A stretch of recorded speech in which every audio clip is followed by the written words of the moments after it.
Ақжол Махмудов финалға чықты. Бишкек шаарында өтүп жаткан спорттук күрөш боюнча Азия чемпионатынын биринчи күнү жыйынтыкталды.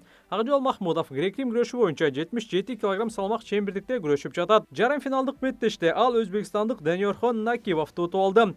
Белге кетсек, 81 финалда жапониялык Исами Хорикитаны жана чейлик финалда казакстандык кахраман Кисиметовду жеңген. Карачолоков өтөсөн кирди жана ушул жерден жабылга чыгууга өтөсөн мүмкүнчүлүк бар. Буга чейин билесиздер, жакында эле Ташкентте өткөн белдеште Наоки Осаканын айласын алты кетирген болчу. Бул ирет дагы белге кирип пешенемдүү түрдө көтөрүп чапты. Андан соң атаандашын бир ирет айландырды.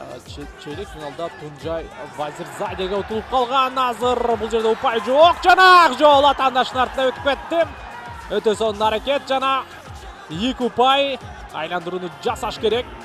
Мүмкүнчүлүк болуп турган учурда жана керемет! Мына сага Ақжол Махмудовдун мастер-класс.